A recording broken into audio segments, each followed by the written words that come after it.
Now you have put me to work. There is no problem. I want to speak to you to that. It's also a good privilege to speak to you. Now, I want to tell you this, ladies and gentlemen. Kindly understand this. Uganda is now on transformational stage. Uganda is moving from one level to another level. And you must accept and appreciate that our country is moving at a terrific speed in terms of development. And if I'm to be clear, we had lagged behind for some period of time. I don't want to talk about a lot, but specifically when I talk about the new developments that are coming up in terms of traffic laws, I want you to be extremely careful. Don't be surprised that you set off from your home, you go to your place of work, and you are driving, and as you enter in the office, you find a lot of tickets on your phone. And connected towards your vehicle. And has an affiliation to your driver's license. So please, what do I mean? Now within Kampala city, and even other cities outside Uganda, outside Kampala, the new law has come. And this is the 30 km per hour. Now there are some people who have been misleading, and they have been politicizing about this. They are giving wrong information to the public. So this is the correct information. You are hearing from horse's mouth. The 30 km per hour is not designed for the entire city. It is concentrated on areas which are highly densely populated. What do I mean? We are looking at markets. We are looking at hospitals. We are looking at the schools. We are looking at very many highly populated areas. So that's where now the Ministry of Works, in conjunction with the KCCA, they came with a new law of 30 km per hour as a speed limit. Now, beyond that level, there is 50 km per hour. Now, what do I mean? Now, when you get off from that area, highly densely populated, expecting to find vulnerable people, you will meet now the 50 km per hour. So it is not the entire Uganda. No way. We don't want to politicize this. This law is working, or this speed limit is working even in other countries. Why is it that this new speed limit came up? According to the last year's annual accident report of 2024, we lost very many pedestrians. which was number 2 on motorcycle riders. Atenga okuddirira kwabo abaali batambuza ebigere abavuzi ba boda boda be baali abokubiri mu And kufa. also those passengers on motorcycles. N'abo abaali nga batudde ku boda boda ezo be baali abokusatu mu I don't kufa. have figures, but if I can open my phone, I can tell you. Ennamba ezo sizirina mu mutwe naye wembikula essimu yange But kweziri. people died. Kati abantu baafa mu bubenje obwo. Last year, people died. Omwaka oguwedde abantu baafa mu bubenje obwo. The first category of people to die Eddaala erisooka oba ekitundu ekisooka eky'abantu were abaafa boda or motorcycle riders. baali abavuzi ba boda boda, And at the same time, passengers. balubyanza ne be bavuga, They were accompanied by the pedestrians. nga kweyongerezeddwako n'abatambuza ebigere. Me and you, as we are crossing over just here. Abatambuza ebigere yenze naawe Those abatambula are ne the tusaba people, they are oluguudo. called Be pedestrians. bantu be tuyita abatambuza They are ebigere. so vulnerable Abo babeera tebeesobola ku to the nguudo motorists eri abo abavuga boda because the situation was bad. kubanga embeera yali mbi. Don't ask me why that new law was established. Titombuuza nsonga ndala lwaki etteeka eryo lyajja. Now there are also other new laws. Kati waliwo n'amateeka amalala There amapya. are other new laws. Waliwo amapya amalala amateeka My phone. ku simu yange. On the highway Ng'ovuga ku luguudo lwa highway and in those urban centers. ne mu bifo eby'ebibuga.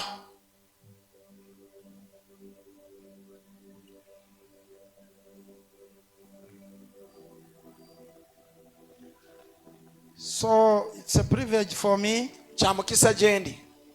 I wish I was told in advance. Singa mbadde nagambiddwako nga sinnajja. But it's good. It's very relevant. Ate era kirungi nnyo kuba kya mugaso.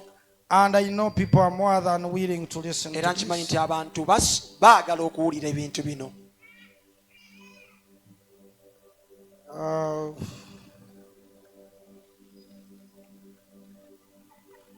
Just a moment, 1 second. Pemu akaseera katono nnyo So that I give you bawe obubaka exact obwaddala information. obutuufu. There are new laws. Waliwo amateeka amapya.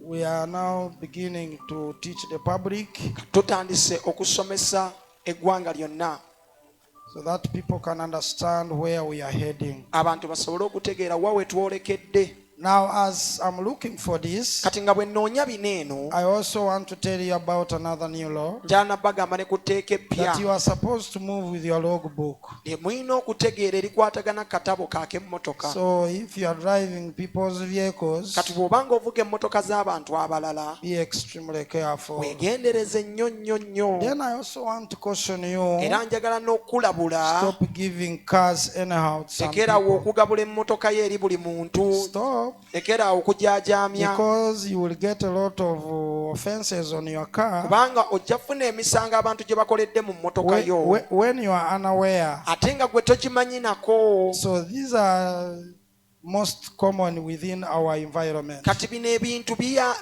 birimu nnyo mwe tubeera. So we must ensure that we clean our country. Kati tulina okukakasa nti eggwanga lyaffe Then also tulirongoosa. another new law. Kati etteeka eppya Please make sure you it has been there, libadde weeriri but now it is being emphasized naye ate kati on liri kuteekebwa mu nkola okusingawo. transfer your vehicle into your own names. Emmotoka yo gikyuse Because ogize emmanya go. the moment we get you, Kubanga kasita tunakwata we shall force you to tujja kukaka transfer it. ogikyusa bwe tunakwatira wonna. But why do you wait? Naye ate lwaki olinda tukwate? Why would you wait for police to get Lwaki you? olinda poliisi ekunoonye? This is very, very important. Bino ebintu bya mugaso nnyo That you must respect the law. by'olina okuteekamu ekitiibwa. And some of you have been buying vehicles. Abamu ku mwe mbadde mugula amamotoka. It would be good Kiba kirungi that I advise you, mbabuulirire before you buy a car, nga tonnagula mmotoka you have pastor's name,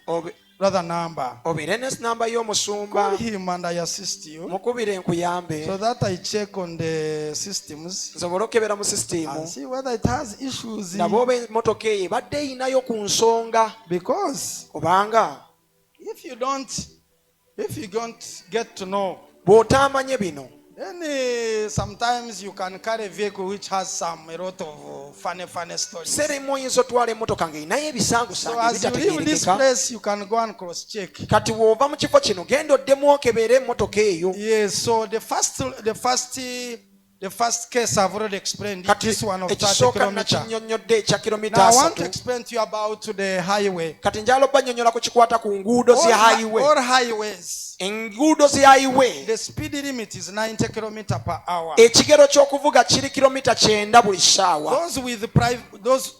Those with private cars. And then 80 kilometers per hour are all for passenger vehicles. Light and medium good vehicles. Like Fuso, etc. Then for heavy goods, vehicles, it is 60 kilometers per hour. Those of who are going to the highway. Now, there is express highways. The ones that we have in Kampala. So-called dual carriageways. The speed limit for private cars is 100 kilometers per hour. Including PSVs. However, for heavy cars on express highways is 60 kilometers per hour and 40 kilometers per hour for tractors of the same category. Another issue. Any driver who violates speed limit. Any driver. I have an emphasis on this. I want you to understand. Musumba, you know. Ovuga speed onvuga bulunaku nkumanyi. Speed ya pastor. The speed of pastor is very great. Limit your speed, sir. I beg you. And there is a reason why you told me to speak it. Now listen. Any driver who violates speed limit by 1 kilometer per hour to 30 kilometers. The one that I've told you about. The other one in the towns. Just within this urban dwellings. Town service before we so 1 kilometer if you go beyond 1 kilometer to 30 kilometers per hour is fined 200 payable within 72 hours. Emitwalo abiri mu ssaawa 72 oba ennaku 3. So kati abaana baffe now bwe ba pressinga ki machine, when our workers press the machine, kiri kya camera, the machine, that speed machine, kubanga as I'm talking right now, nga bwe njogera waneeno, systems zonna, all the systems ziri alert, they are alert.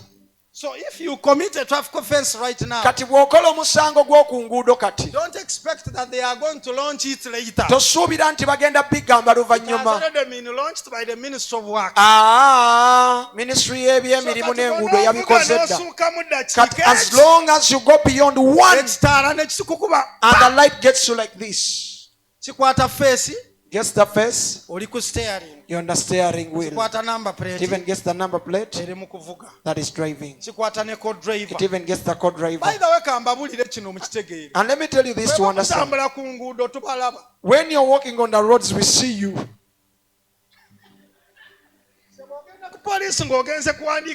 So when you go to the police to make a statement, and they tell you, who are you with? And you say, I had nobody in my car. Okay. Kale. tukirikinga wali we click emoroka nejjayo and ekifaananyi the car brings out the photo. tulaba pastor We tudde see pastor seated n'omuntu omulala together with the wife. okiwulidde We had it. sigamba pastor I'm not talking about pastor, wabula ngamba mmwe but I'm telling you. so listen carefully Kati wuliriza n'obwegendereza. bwesuukako kamu As long as it goes one, temuli watu ikoro gamba n'ogwo temulimu bino, you call this one, talk with this one. kakati bulijjo Now all along, you have been disturbing us mubadde mututawaanya, ng'onegotiatinga with a traffic officer ng'oteeseganya naye kati police. bituuse Now things have changed. it's automatic Bijjalwa byereeta byokka.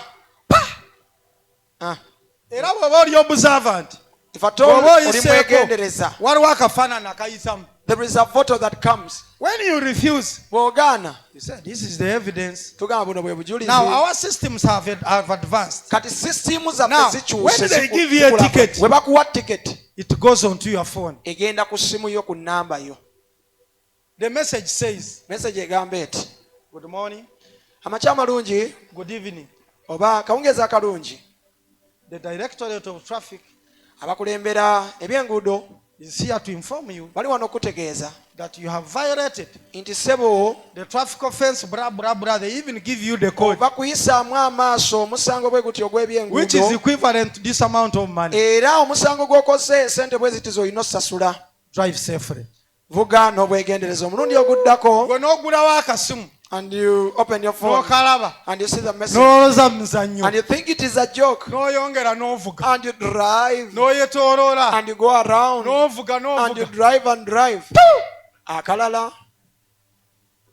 good afternoon my brother amakya amalungi, the directorate of traffic ab'ebyenguudo is here to inform you bakutegeeza that you have violated another nti traffic era offense. okoze omusango omulala ogw'oku nguudo.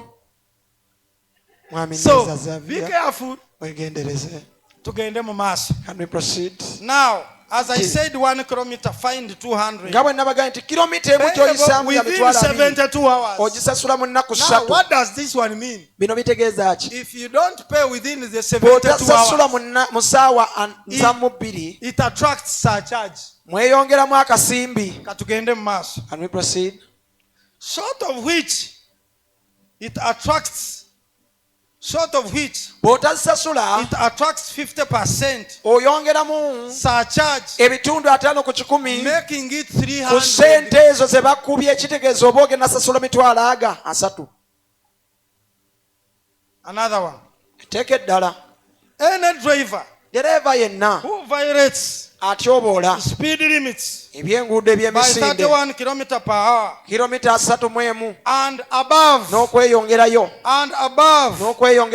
the above I'm talking about, okweyongerayo kwenjogerako, the above I'm talking about, okweyongera you have kwenjogerako, gone into 80, oyingidde you have 8, gone into 70. oyingidde 7.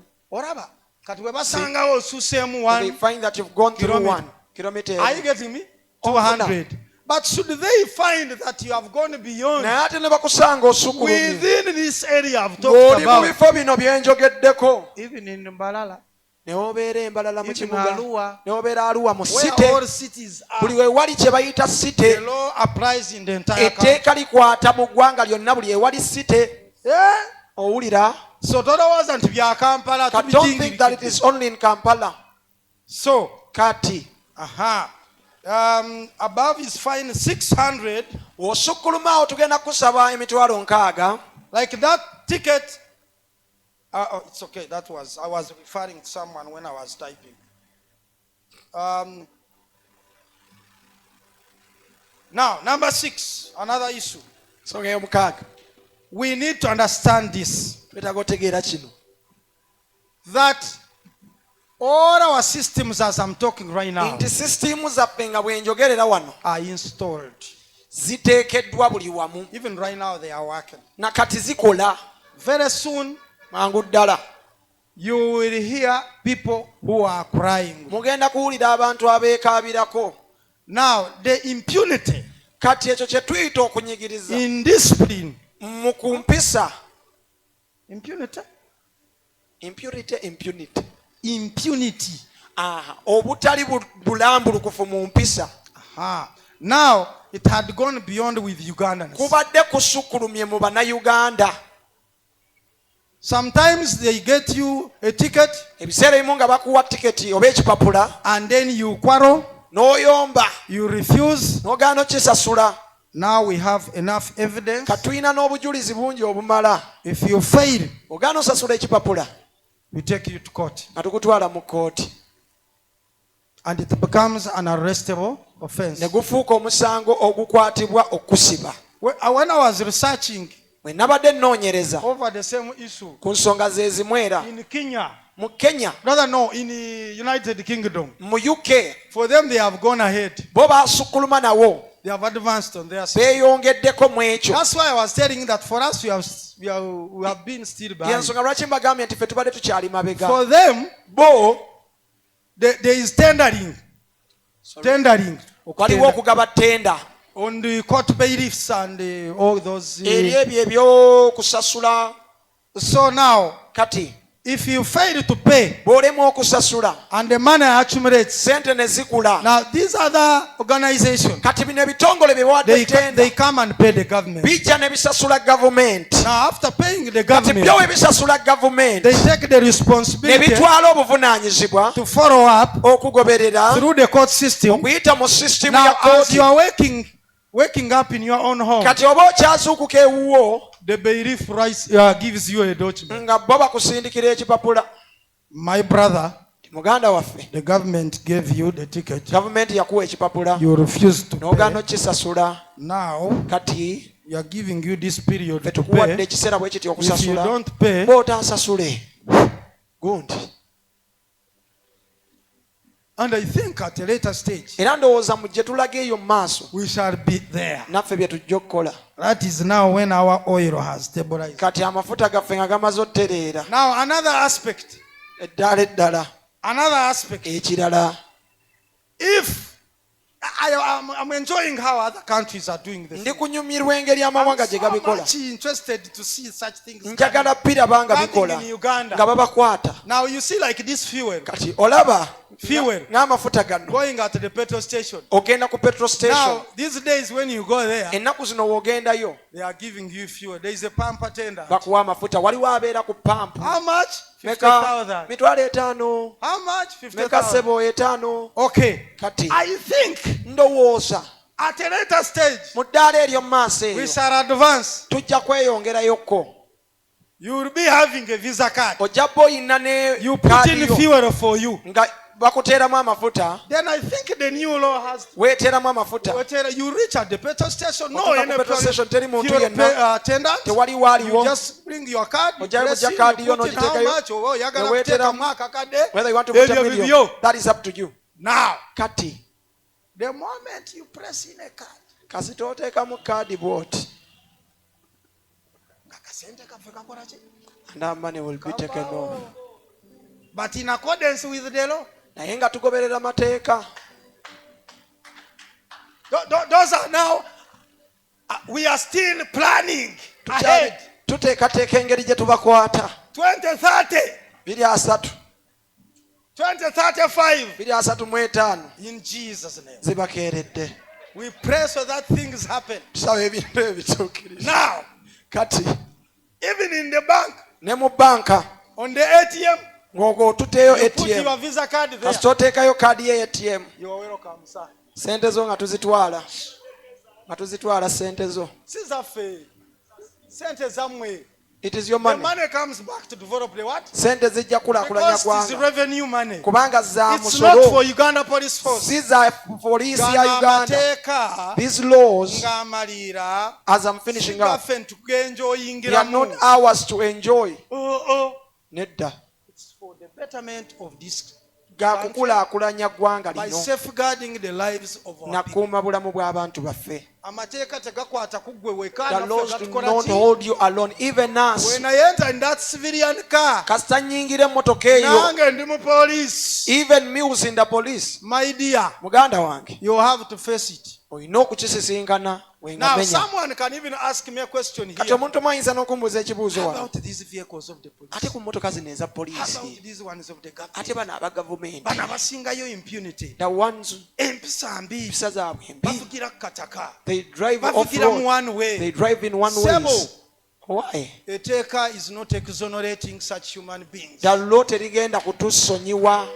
Now, Kati the law is very clear. etteeka liyanjuddwa bulungi. There are those who have the right of way. Waliwo abo abayina olukusa okuyita we baagala oyita. The president, Omukulembeze ow'eggwanga vice president. amuddirira. When you talk about the president, it means the vice. Kati bwe twogera ku mukulembeze tutegeeza n'amuddirira. Are you getting me? Omuwanika we. Sagala mumbuuze ebirala. I don't want you to ask me about the rest. Sijja bigendamu. I will not go into that. Sagala kunsibisa. I don't want to be imprisoned. Now, Kati. nze njogera teeka. I'm talking about the law. The prime minister. The prime minister. Katikkiro ow'eggwanga. The speaker. Omwogezi wa Are you parliamenti. are you getting Obiwulira? me? Obiwulira? The Buru what? This is Buruvan what? Vehicles. These ones of ezitwala sente.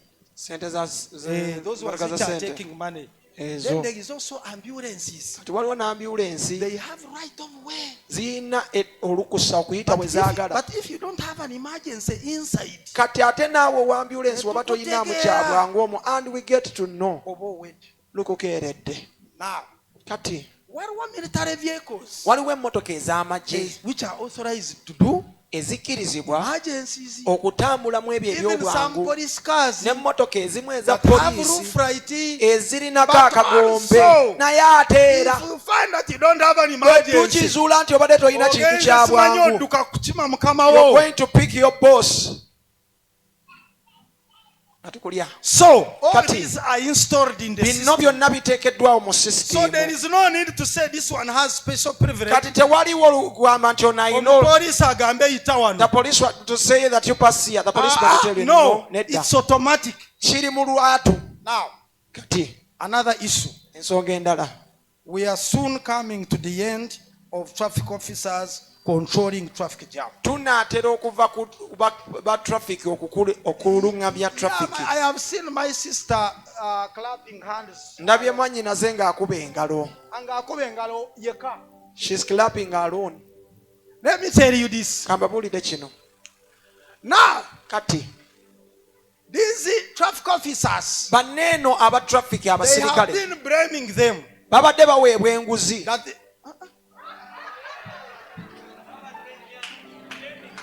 Bribing. mumuje mu muzindaalo. Akooye. Muweereze. So, these traffic officers, Ab'onguudo bano they have been blaming them babadde babanenya that they are the cause of the traffic jam. nti be baleeta jaamu Because they are just human beings. kubanga bo bantu. Now we want traffic officers to first step aside. Twagala abasirikale b'oku nguudo tusooke tubazzeeko ebbali. Let the traffic lights regulate them. Leka ebitaala byefuge. Now, when you observe Kampala as a city, Kati bwe weetegereza Kampala as ng'ekibuga I'm talking right now, wenjogerera kaakano, KCCA is trying its level best to press traffic lights all over. KCC erigezaako kuteeka ebitaala buli w'osanze. Are you getting me? Oba nfuna. Now, Kati our aim ekigendererwa is these traffic lights to regulate fully ebitaala bino okufuga the ddala traffic jam. jaamu. Now, we are introducing, Kati tuli kwanjula. that's all those are new laws. And Ago gonna mapya we are amateeka. introducing now a new system Tuli of kwanjula sisitimu empya intelligence monitoring systems. eya sisitimu ezeetegeerera ezifuga. Whereby Mu kino there is a command center. wabeerawo ekifo byonna byonna we bifugibwa. byamaze kutuukira. The things I'm talking about are already in place. KCCA ina command center. KCC has its own command Police ina center. command center The police nako. has a command center. So abasirikale badde mu command Now, center. let the officers go to the command center. where cameras are, kamera the weziri controlling system. n'ebifuga They begin now observing how kati you are batandika driving. okwetegereza muvuga mutya. Now, Kati you set the systems. tuteekamu sisitimu Are you seeing like Ginger Road traffic olaba lights? nga ebitaala by'oku Jinja Road. Now, Kati like in the evening, olw'eggulu you know okimanyi that the traffic lights, nti ebitaala no, not the traffic, like the heavy, the traffic flow okitegeera nti entambula y'emmotoka tends to be heavy ebeera emmotoka ziba nnyingi when drivers are getting out of Kampala. abantu nga bafuluma ekibuga baddaka. Are you getting me? otegeera bye nkugamba. Now, the reverse is true. Kati abakomawo ate mu kibuga. Now, abasirikale baffe, Now our officers they were the ones determining that to help. be babadde bagezaako okuyamba mu kino. So let the traffic lights now regulate. Kati ebitaala bye twagala bikole omulimu That's ogwo. why it is called intelligent. Yensonga lwaki kuyitibwa amagezi ageetegeerera. So we go into the systems. Kati fe tugenda mu byoma byaffe You fine tune. You say this one I'm giving. netutereeza kaunti ganga This kati one I'm kino giving it 15 minutes. kiwadde This eddakiika one 15 5. kino This 5 one 6. kino 6 This is 1. kino 1 You know. kino Depending where heavy traffic comes. okusinziira wa emmotoka bwe ziri ennyingi. Are you following? mugoberera bye mbagamba. Now, Kati in the evening there is heavy olw'eggulo jam waliwo jaamu mungi. as traffic is getting out. Kati abantu bwe bava bafuluma ekibuga So meaning you give more minutes kitegeeza nti eddakiika ennyingi to those which ezikwata are getting out. oziwa These ones which are less. These ones which are less entering. n'abatono abayingira. Because abantu bafuluma Kampala. Because many people are getting out of Kampala. Bagenda kwebaka. They are going to sleep. Bagenda, they are going home. Bagenda waka. They are withdrawing from duty. Bava ku They are mirimu. taking children back to Bazza school. baana ku ssomero. So those are the issues. Kati ezo Now these z'ensonga. ones who are coming back to the city, Kati bano abayingira ekibuga. these ones in the evening, Bano abajja olw'eggulu. it means they are coming back to inconvenience Kitegeeza us. nti bakomawo They tukeereya. are coming to disturb us. Bakomawo tutawaanya. They are coming to take alcohol. Bajja kunywa mwenge mu They kibuga. are coming for parties. Bali kujja mu pate mu They are, mabaala. so you are not a priority to us. Kati mmwe temuli kikulu gye tuli. So we shall be squeezing you some Tujja more. kuba tubalwisiza ddala mu kiwulire. And now the reverse is true. Kati ate w'okiza emabega ate ge mazima. In the morning, Mu makya now in the evening, kati olw'eggulo we are concentrating in pushing vehicles tufa out. nnyo okufulumya emmotoka ebweru. Now in the morning, Kati ku makya we are welcoming you tufa nnyo back. okuyingiza abayingira ekibuga. Kati ate bano abafuluma mu Kati kibuga ate abafuluma ku makya, those who are getting out in the morning, basuze mu ndongo. they are in the bars in the night. Pastor Kategede. You have understood, Okay, Pastor? Very Understand? good. So now Kati. the systems we regulate and we see. Ffe nga system tugenda But the only, bifuga. the only challenge we have right Naye now, okusomozebwa kwokka kwe tulina kati. Kampala, Kampala, bagizimba bubi. it was built wrongly. The plans are, of course. Who planned Kampala those days? Abapulaninga Kampala They nnaku planned ezo it badly. bapulaninga bubi. That's why you are seeing floods. Yensonga lwaki olaba That's why you are n'amataba. seeing a lot of crises. Yes, When lwaki olaba it rains heavily. bizibu tulina When you bingi observe kuba this weeba city, nnyingi walaba ekibuga kino And you put it on the map, n'okiteeka ku map it is a swamp area. ogenda sanga nga kifo kya kitobazi. Some of the area, like at Clock Tower. Kati nga wali eri ku ssaawa Don't ya ask Queen, me yali ssaawa ya when Queen. it rains and the water is full. Teweebuuza lwaki enkuba bw'etonnya amazzi Don't ask mangi. me to go bypass. Tombuuza lwaki wali eri ku lugogo Don't bypass. ask me about why. Tombuuza bw'ayise. Don't ask me Karerwe. Tombuuza Kaleerwe. You know before you have told. All those are swampy areas. So we need to ensure that this country, this city is smart. Tuteeka okukakasa nti ekibuga kino eno So kitambulira what causes smart. jam? Ki ekireeta jaamu? What causes jam? Ki ekireeta jaamu? Our city is small Kibuga kyaffe kifunda compared to the vehicles. okusinziira ku mmotoka ze mwina. Yes, the other day I had taken the campaign to Hoima City. Lunaku luli eri nali ntutte ekinene e Hoima. Why? You people, Mmwe go and visit Hoima. mukyaleeko e Hoima. It's becoming beautiful. Ekibuga kirungi The kiri. developments are going on at a terrific speed. Okukulaakulana kuli The kugenda ku oil sipiidi ya has caused kizungirizi. issues. Amafuta galeesa ebizibu. There is a powerful new Nambole now coming. Waliwo nnyo Nambole eri e Hoima ejja. So some of you who like development, kati abamu ku mmwe abaagala enkulaakulana you got n'omupiira to him and invest mugendewo there. oyima musigeyo ensimbi. Now, I wish the government can listen to us kale singa gavumenti yasobola otuyiwuliriza from our advice, okuva mu magezi ge tugiwa, and they remove all these government organizations, kati ebitongole bya gavumenti byonna ne and they babijja begin pushing them mu Kampala ne Wakiso, batandika obisindika e pushing Wakiso, them ne Namanve, babisindika e Namanve, pushing them all ne over. babisindika eyo They are the okuva mu ones kibuga wano causing wakati. jam here. Ebireese jjaamu How wano do you eno. tell me you put Minister of Education at Oŋŋamba otya Parliamentary nti Avenue? minisitule y'ebyenjigiriza How do you ogitadde tell ku Parliamentary me you Avenue? bring so and so and so ministries? Oŋŋamba otya nti ebitongole Minister byonna of obireese Agriculture. buli minisitule See, gy'osanga eri mu kibuga You wakati. can imagine. Teebereza. Some of these bigger hotels can also get out of Zimu ku Kampala. woteeri zino ennene zifulume Kampala. Even some of these structures, N'ebimu ku bizimbe they were set up without underground byazimbibwa nga tekuli paakingi za wansi, parking. tebalina paakingi. Banange, we need to think out of the box. Tulina okulowooleza We ebweru need wa to advance bokisi, higher. tulina okweyongerayo We mu must maaso, stand firm and develop this tulina country. okuyimirira The ne country tukulaakulanya is in our eggwanga own lino. hands. Eggwanga liri mu ngalo Don't zaffe. expect someone from outside to Tosuubira do it omuntu for okuva you. ebweru okujja atukulaakulanya. Ah, God bless you. Kama abawe omukisa. I'm also preaching even in waliwo ebibuuzo bitono bibuzo. Okay. ebibuuzo bitono A few questions if you have. Pastor Janko ku Zekat. bantu nga basatu bana Bawe emizindaalo. nambeemu mbadde nsaba nsooke ntwale omukisa guno Olabeka wabadde okitegese. nedda fande Pastor manyi toli mwangu. ekibuuzo kye nina The question that I have, mu kaseera mu mateeka gafuga eŋŋondo in the traffic laws, waliwo akaseera mu makati g'ebitaala omupoliisi lwaba mu kifo ky'ebitaala there is Come a again, come moment again.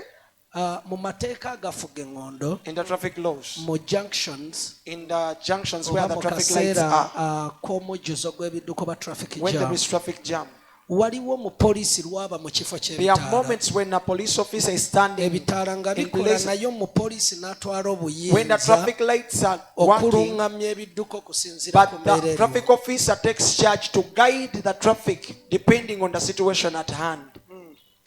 Ebitaala bibadde bintadde The traffic lights were setting me to naye go, ate omusirikale n'agamba linda but then the officer says that wait, depending on the traffic waliwo flow, aid emergency because maybe there is an oba emergency, oluguudo olusibiddwa or wali let's say the road has been blocked somewhere. naye ate n'atandika okuyisa ziri But yet ebitaala again, bye he starts to make the zitanabakutta ones where the traffics have not yet let go and he mu lets them go. kaseera ako omupoliisi ono At that moment, kuba kyensuubira ebitaala we bikolera when I expect that where the traffic lights are working from, atudde ku monitor naye ali active even the one seated on a monitor is active. tasobola kukuba ekipapulo muntu oyo omusirikale gw'atadde ate nga yamulagidde okuvaayo Won't he give a ticket to the person that the officer ate has nga let ebitaala go, tebinaba muta yet the lights had not yet let them go? Okay. This is a wonderful question. Kino kibuuzo kirungi. And I want to respond in this way. Yakiddamu mu ngeri bw'eti. Now, listen carefully. Kati wuliriza Our n'obwegendereza. systems today, before Enkola now, zaffe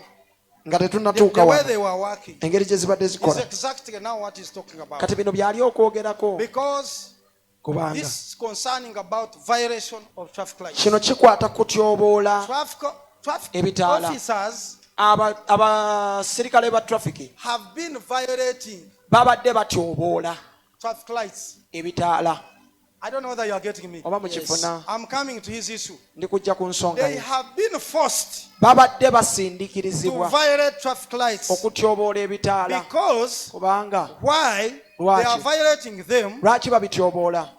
The lights which we have Ebitaala bye tulina have not been properly bibadde managing to regulate the traffic lights. tebifuga bulungi. The traffic lights which were installed by KCCA by then Ebitaala ebyateekebwawo kesise luli have not been determining bibadde tebisalawo and assessing the situation. era bibadde tebisobola kwata mbeera nga They were bweri. not intelligent Byo tebibadde na magezi that munda mu they could byo look at this side nti bisobola otunuulira oluuyi eno and say this is heavy, which ne I was bigamba talking nti eno about, emmotoka nnyingi nga kye mbadde and mbagambako allow the wali, traffic flow. ne bikkiriza ezeeno ze ziba So zitambula. when you leave these traffic lights to regulate, Kati bw'oleka ebitaala bino you okufuga cause stampede in the city oleeta akatuubagano mu kibuga and people will not move. era abantu tebajja tambula. Now, Kati that's why you find yensonga lwaki osanga the traffic officers are in the middle. nti abasirikale b'ebyenguudo bali wakati mu The luguudo. lights are indicating go. Ebitaala bigamba But mugende the traffic officer is naye ate saying omusirikale stop. agamba muyimirire. Isn't it what you are talking about? Si kyo badde oyogerako. The traffic officer, Omusirikale the agamba. traffic lights are indicating Ebitala bigamba red. yimirira. And the traffic officer is saying, Omusirikale go. agamba genda. So what is that? Kati ebyo bye biki? It's the dilemma that we have been in. Ako ke katubagiro ke tubaddemu Because kubanga our traffic light and our cameras kamera zaffe have not been intelligent. zibadde tezikola bulungi. leka tujakiriza Now, abantu wait, bana kyamaliriza ku kikyo. That is why Ensonga lwaki sometimes biseera ebimu that installation which is coming, kuno okuteekawo ebitaala ebipya kwe tuli okukola it is coming to solve that problem. kujja okugjawo ekizibu ekyo. Now for you, if it indicates red Kati gwe bwe kyaka and you proceed, you are a rider. n'osigala ng'ogenda Or gwe you muvuzi are a wa driver. booda oba oli muvuzi wa mmotoka biri gy'oli. Ebyo bibyo. It's up to you. So that's why they have been coming in to violate, because now it will be assessing. Kati bijja bba It is assessing. bijja bba Then byetegeerera. where there is an emergency, Kati awali ekintu oba like the ekyobwangu president is moving, oba tugeze omukulembeze It's automatic. atambula biri automatic they stop all over.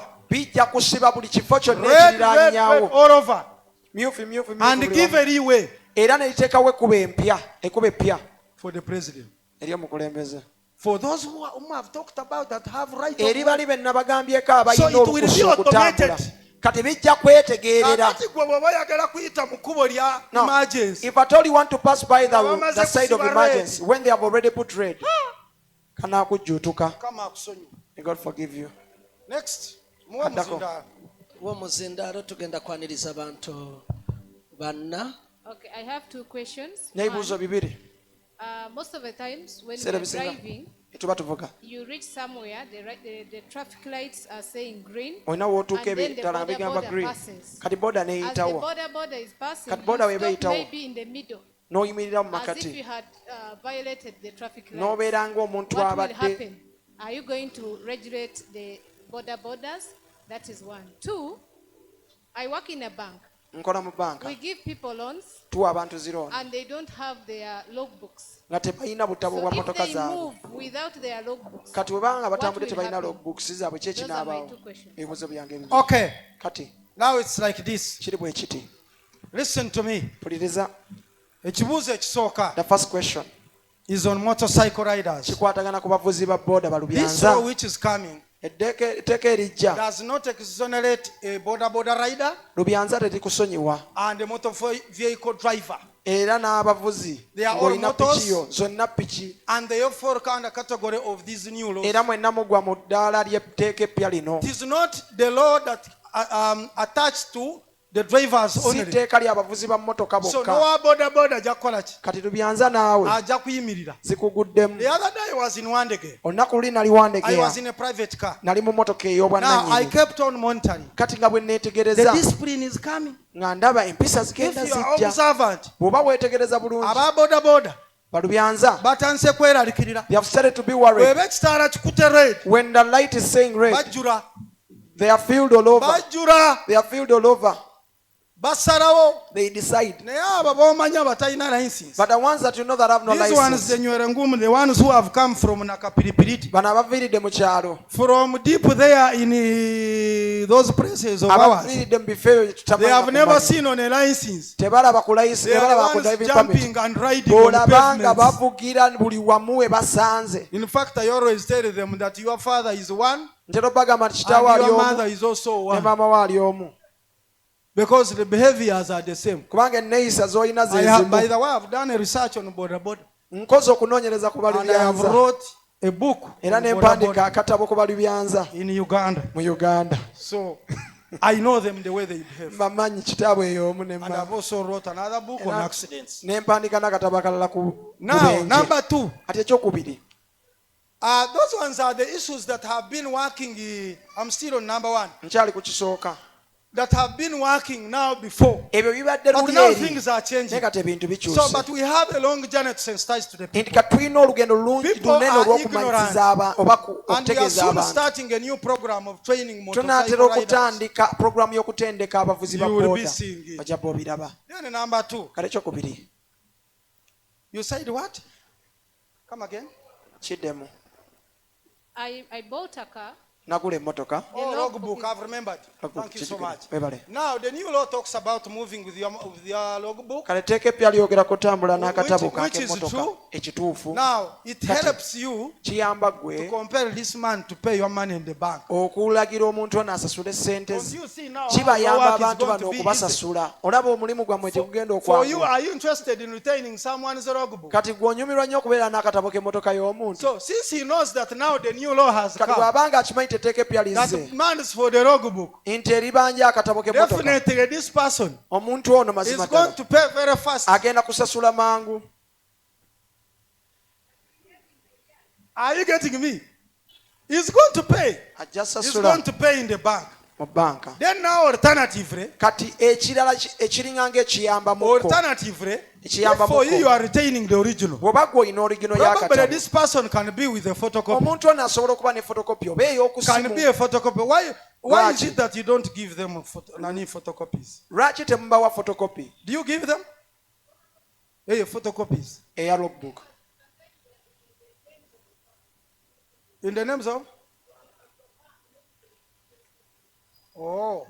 But I think to me, nze gye ndi it ndowooza is very, very prudent on our side. kyamagezi nnyo gye tuli. So I think it may inconvenience, maybe probably on your work. ndowooza kiyinza But again okukyataganyamu ku now, mirimu gyabwe, naye ate era because when they were planning, kubanga ekyo baadde for us we are not bakiteekateeka, the ones that make these new laws. si ffe tukola amateeka It is even gano. the Ministry of Works that is supposed to minisitule sensitize y'emirimu you. ye It yabikoze, is not our mandate to sensitize. si mulimu gwaffe n'okusomesa. Police is supposed to enforce the law. poliisi yeeyina kubiteeka mu nkola. We don't do what we call Tukola sensitization like kyakuyita what I'm doing. kusomesa nga kye ndi okukola But kati. because of the new naye method of olw'amateeka policing, n'enkola empya we are compelled now to talk to you. Like now tusindikirizibwa what I okwogera am nammwe doing. kati nga kye nkola. It is the Ministry of Works wabula that minisitule is supposed to y'ebyemirimu sensitize to the public yeeyina okutegeeza to abantu understand what they are supposed to do. bategeere ki kye bateekeddwa Yeah, okukola. and I think very soon they will be rolling, they will be talking. era ndowooza bajja baweebali nga So, bayigiriza. and in the process, era mu nkola eyo you find that people have known what is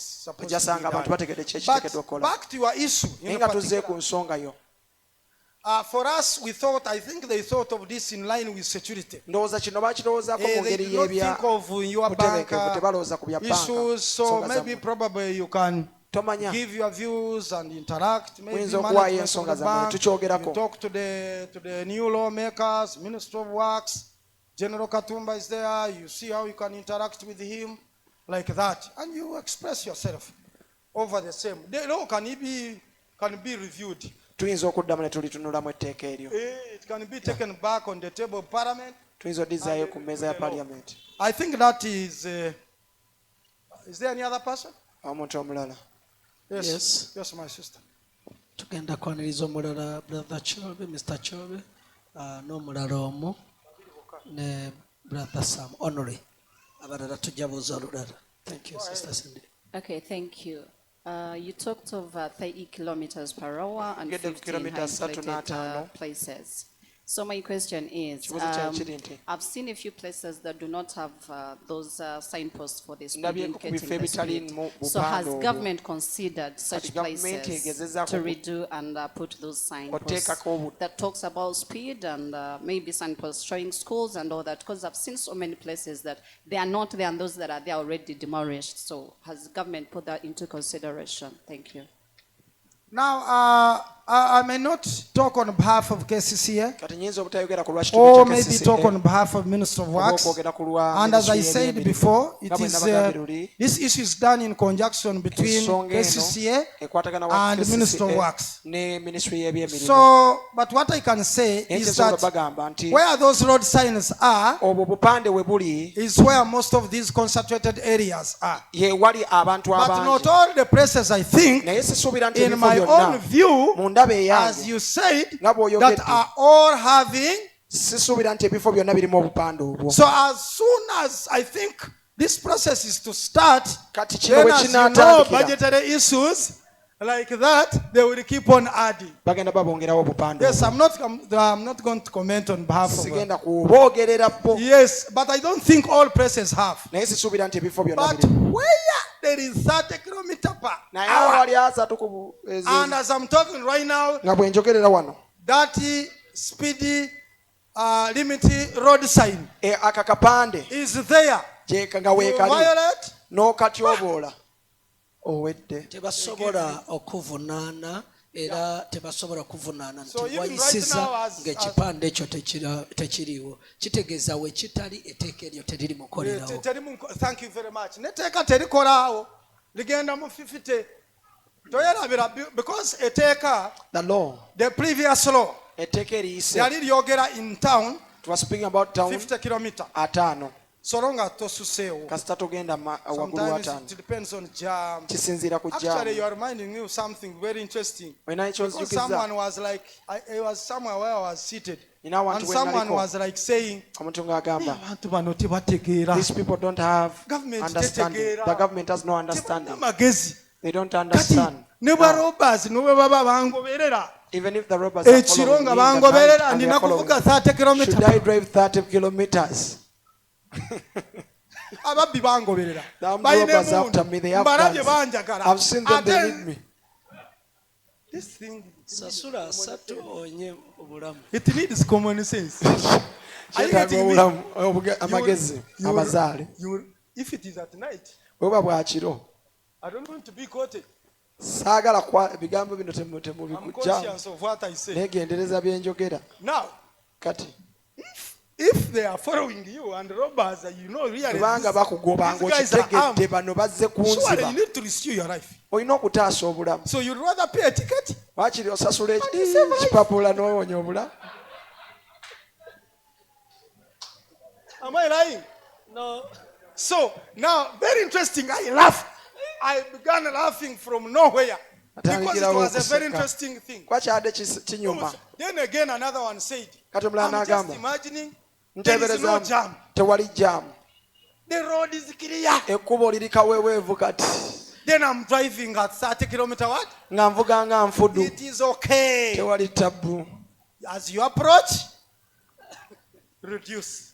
Osemberera ewali As you get out, w'ofuluma proceed. yongeza, And also as you proceed, ate buli we don't weeyongera go beyond 50. tosukka 5, Because also the ticket is waiting for you. I'm kubanga era ekipapula kikulinze ekya 5. telling you. Kubuulira People have been over cruising here in the city. abantu badde bakolobola Omusajja emmotoka wa. n'akuyisawo emmoloka n'olowooza tekuli nkya. Somebody goes and you think there is no tomorrow. Nedda. Even in other countries, Emawanga ebintu amalala. byakyuka balaba nga bigumu, naye at the end of the day they appreciated them and they accepted. Are we together? Tuli Yes. ffenna. So thank you so much. Mwebale nnyo. Leka tuwulire omuntu omu. Okay. Brother Choi. Ekibuuzo ekyange kye mbadde The mbuuza question that I have, singa tubeera mu bitaala ku jjaamu if at all we are in the traffic jjaamu lights ng'akutte and traffic is all omukulu over n'ava eri n'agwa mu jjaamu nga tategedde and somebody comes naye into nga nze jam, ndi mu maaso or kati a bano person who has ababeera a ku right of motoka way, bamusikootinga ne bajja ne omukulu singa ava when eri somebody who has the right of way comes nga zze n'agwa mu jjaamu and nga they fall into the tamutegedde traffic naye congestion nga ali ku bwangu but ate they are in a ali hurry supposed and okuyitawo they are supposed to pass kife abakulembedde mu maaso Now we bo were in bennyini ne front of babuukako them. ne bajja ne bagamba muve and they come and tell us to go ahead ate ng'ekitaala kikutte and yet the traffic light is saying we should not go. ekintu ekyo kibeera kiti ekyo How shall we handle Your that? question is very, very simple. Kibuuzo kyo kyangu nnyo. What I want to inform you Kye njagala okutegeeza is that when the emergency is setting off, nti obwangu emergency for wejja, us we have our gadgets. ffe tulina ebikola byaffe tuba nabyo. Every convoy, Buli konvoyi it yonna has a communication eyina communication which connects with us. ekwatagana naffe And we communicate on radio. era twogerera ku radio. They say emergency flan is moving. Ne bagamba nti gundi atambula. So we are aware. Kati tuba tukimanyi. So katufe kye tukola Now what we do, to stopping other sides. we stop all the other sides To clearing side eyo. and we Kati clear nawe your side. n'ofuuka ki? Now even you become, yes, ofuuka munene. nina ekibuuzo ekirala kiri You're kimu benefitingira mu Leka emergency. twaniriza omuntu omu yekka tumalirize ne brother Sam. ekibuuzo kyange ekirala kiri kino nze ndi driver mbeera nnyo ku nguudo I'm a driver, Maurice, on the road. naye nga accident ezisinga ziva ku poliisi But most of the accidents come from police. ezimu Some of them. n'osanga nga patrols ne zibeera ku makubo You find that the patrols which are on the balina way, emmotoka gye bateebereza okuba nti there is a sintuufu car oba eyineyo they expect not to kati be bwe bagoba right. omuntu ne bamugamba Now yimirira when they are chasing that person, telling basalawo them ne to stop, baabika naye ku kkubo they ne decide to badduka run after that same kati person. lumu nali somewhere out di Now Kampala was somewhere in old Kampala. patrol ng'egoba omuntu wa The motoka patrol was yali running after Harrier. somebody. It was a Harrier. oli yalemererwa emmotoka n'akuba omuti The gw'amasannyalaze other n'atomera failed n'owa and booda hit somebody.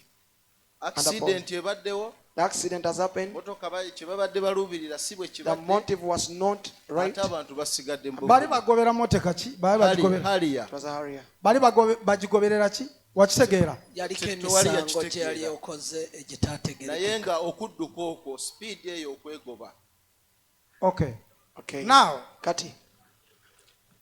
bweba police If it is the is police, involved in following a vehicle ng'eyina emmotoka gy'eri okugoberera, there must be a reason. walina obbaawo ensonga. It can either be criminal Sobola obba nga ya misango or oba majorly criminal. okusingira ddala giba misango. Even us as traffic, Naffe ffennyini ng'abo we are no longer now a party into that. tetukyenyigira mu ebyo kati twabibalekera. With these new systems that have come, Ne sisitimu zino empya ezazze, now I follow you for what? kati nkugoberera ekwagaza Are you a robber? oli mubbi.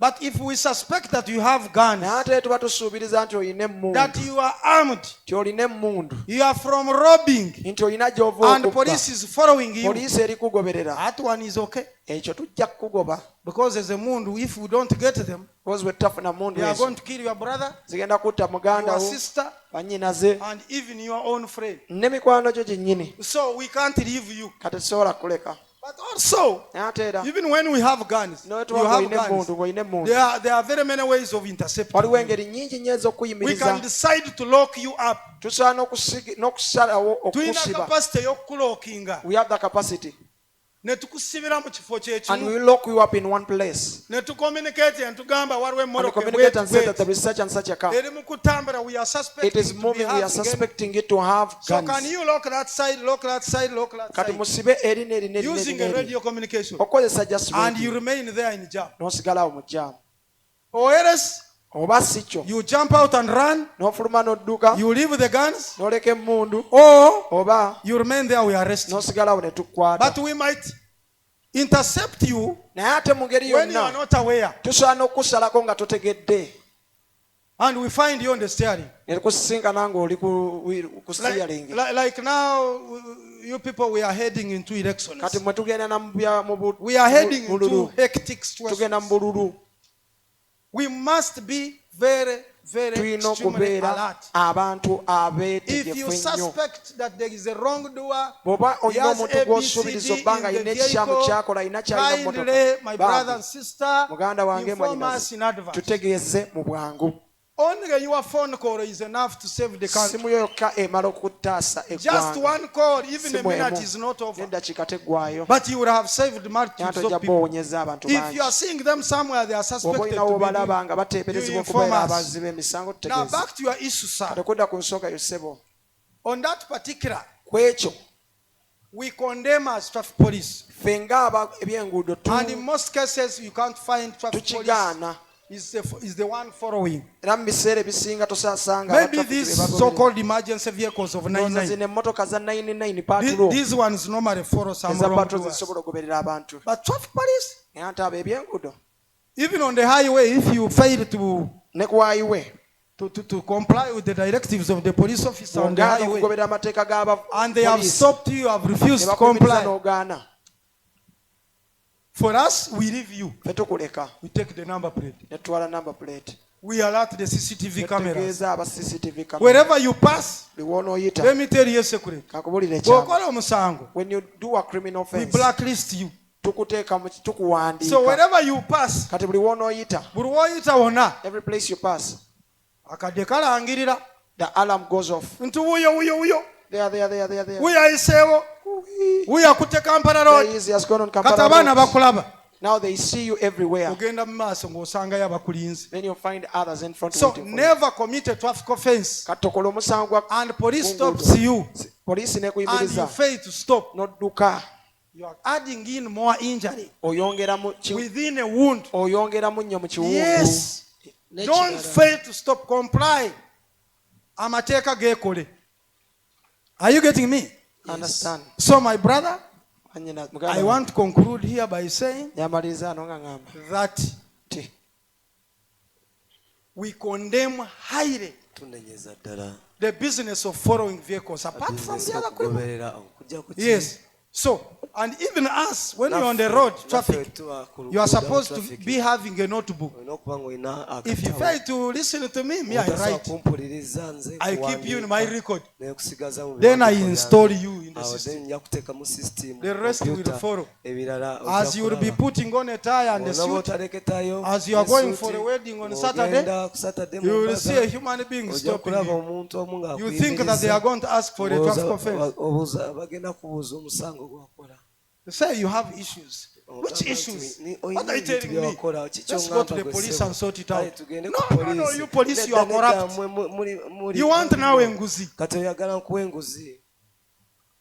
afande kirala ku ky'omwami oyo Oyo abadde abuuza singa waliwo operation nga 99 oba emotoka ya polisi oba ey'amagye ng'erina kwegoberera nekosa ekidduka kyo ogenda n'oripootinga ku station ekuliraanye era singa be bakoseza emotoka yo bakozesa oba ne basasula damage.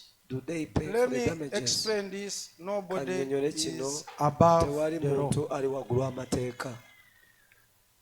Any driver or police who causes an accident, the procedures being used or applied in handling an accident case must be applied. Yes. One, a sketch plan must be done. The police officers, traffic officers must visit the scene. The case must be reported at the police. All traffic rules must be applied. The two drivers must present their own license. There is no any driver of police that has no license. The two vehicles must be inspected. They must be subjected to inspection like any other process. Statements recorded. Don't say me, I'm a police officer, I can't record the statement. You must record it. Because how will you determine the case? Now, if that driver becomes a problem, he has his own bosses. Uganda Police Force has a directorate of logistics and engineering, where that driver comes from, and he falls under the department of mechanical workshop. So that's where they get this driver. If he fails, we summon him by order, and the vehicle has to be. Even the police cars have been parked. We park them. Don't think that for you have caused a fatal accident, your vehicle is not going to be parked at the police. No way. You also have a case to answer. And by the way, even these drivers, the file can go to state attorney, and once the file is sanctioned, they can take you to court. One last question. Thank you for the opportunity. I want us kindly to clarify on the car seat for the kids in the car. Car seats, they are quite restrained, I don't know. Car seats for the kids in the vehicle. And as well as when you're riding a border, the passenger is the one who buys the elements for themselves, or the riders come with them. Clap hands for this man. There are many new laws. Now, the new law now talks about your kids. Please, you are not supposed to put your kid in front seat. Thank you for reminding me. You are not supposed to put your kid in the front seat. Yes. Stop it if you have been doing it. mukirekera bamwanga badde mukikola Mumanyi kubateeka mu maaso awo. Ne muvuga. in front and they ride with you and they drive also. Oluusi ne mubateeka ku bisambi. Sometimes you put them on your thighs. They enjoy the ride. No, stop it. Ako kafu. That is wrong. Tekakirizibwa. It's not allowed now. Bagamba eteeka ligamba. The law says Olina muteeka mu you must put them. Mu nani? Waliwo akantu kaabwe kwe batuulamu. There is there. Yes. So you put him behind or her and you tie him there. No musibira emabega. That's why abazungu are more bright than us. You see the whites are sometimes we don't listen to these things, but they are important. Why? If in case you get an accident, oyo mwana yasooka kufa. That kid will die. You look a bit selfish for you to tighten your belt. As a mature person, yet the child does not tie their belt. There's nothing you've done. And moreover, you are on the highway. God, you are thinking about your child, you love him so much. You are not loving him. Actually, you don't like him. So, you must tighten her or him behind with a seat belt.